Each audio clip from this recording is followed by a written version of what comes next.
Okay. Teenage Mutant Ninja Turtles, Mutant Mayhem.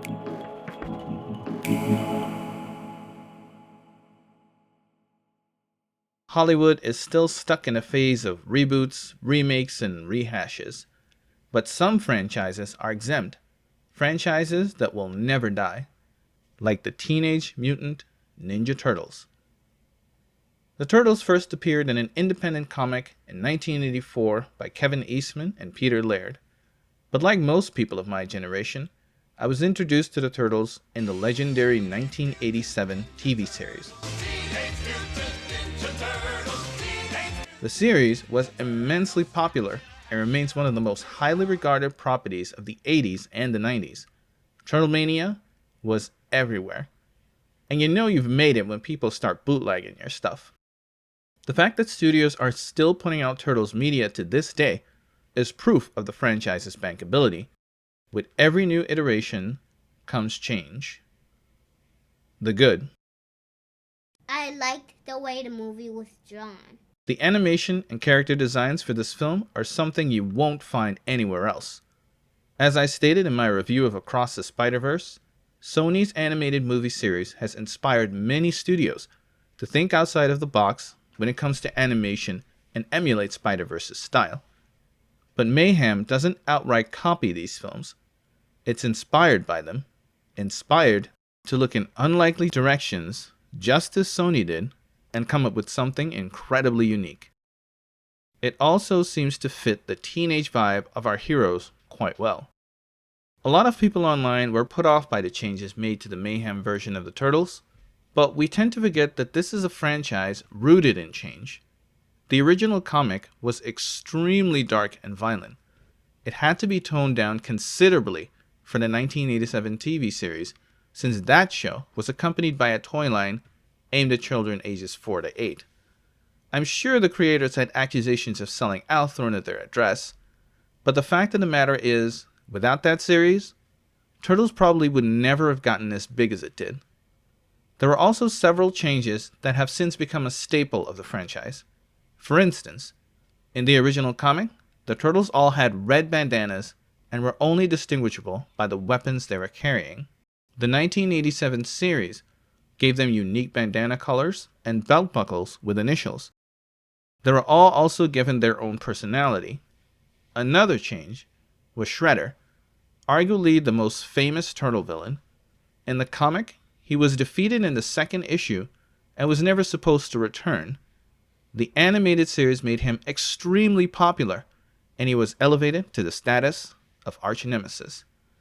Of course, it also helped that he was voiced brilliantly by the late and great actor James Avery, who also played Uncle Phil on Fresh Prince.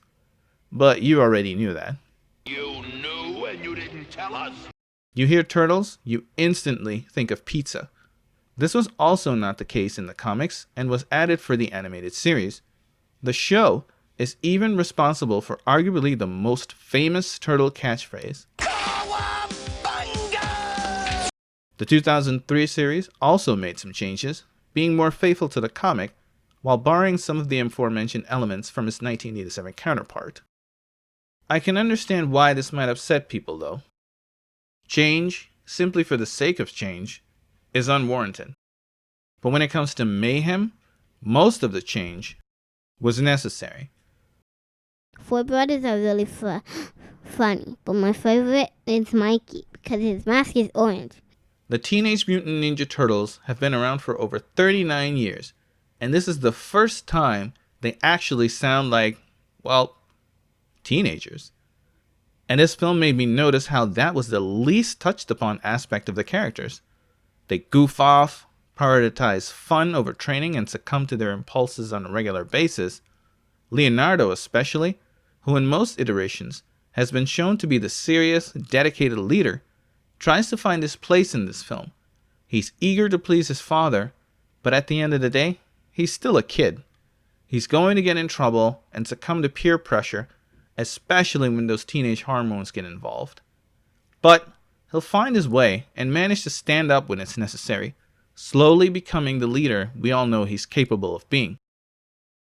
Speaking of characters, No Turtles installment is complete without Master Splinter. He's also been subject to change, and many may not like the fact that he learned his moves from martial arts movies instead of from his human master like in the original comic. But it simply emphasizes the more lighthearted nature of this version. It also allows Splinter to incorporate multiple fighting styles, not just Japanese ones, into his training. I was initially worried that the casting of Chinese actor Jackie Chan as a character who has mastered Japanese martial arts would cause some controversy, but this new origin of his abilities solved that rather swiftly. It also gave us some great fight scenes to pay homage to classic Jackie Chan films, and that's always a welcome surprise. Which brings me to the next aspect of the film: violence. I remember using nunchucks before at Taekwondo camp. This might seem like a strange thing to regard as good, but I'm glad the film has a healthy dose of fighting. The 1990 Turtles film featured the Turtles fighting as well, but this was met with backlash from parents and child psychologists. In the UK, the franchise was retitled Teenage Mutant Hero Turtles because it was believed the word ninja carried violent connotations. They even changed the lyrics to the opening theme. Because fighting scenes is less violent than ninja scenes, you see. In spite of the many changes, the film still manages to subtly pay homage to many different versions and sneak in a few nuggets about the franchise. For instance, in the post-credits scene, Mikey is designated as Subject 001. This might seem strange, seeing as how he's the youngest of the Turtles, but I believe it's a testament to the established fact that Michelangelo is the most naturally skilled of the brothers, and could potentially even outclass Leonardo if he bothered to train properly. This is also, of course, a nod to the comic Last Ronin, in which Michelangelo becomes a more serious fighter and masters all his brother's weapons. Another subtle event I really enjoyed was Mikey's mask dropping down as the brothers left for high school. It's another way to signify change that can sometimes be scary and hard to deal with, but is ultimately necessary to keep from remaining stagnant. While the other mutants aren't on screen much, they are given depth. I gotta tell you, seeing characters like Ray Fillet on screen brought back a flood of memories from old Turtle comics I used to read. The bad guy was trying to kill all the humans. It's said that a story is only as good as its villain. If that's true, Mayhem is definitely a quality flick because of the main villain, Superfly. We love Shredder, and he'll always be the GOAT when it comes to turtle villains. But putting someone else in the spotlight can show the world how much more the franchise has to offer. The movie initially throws us a curveball by not only featuring Baxter Stockman, but also having him voiced by big shot movie star Giancarlo Esposito. Then it flips the script and presents Superfly as a completely different character.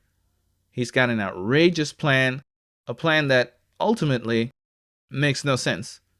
You're gonna turn every animal on the planet into mutants? Okay. How are giant bees supposed to collect pollen from plants? How are whales supposed to eat krill when said krill are the size of humans? The plan is full of flaws. Flaws Superfly is well aware of, because it's fueled more by his bitterness rather than his desire to be accepted. The voice acting is a breath of fresh air, propelled by the fact that the Teenage Turtles are voiced by actual teenagers.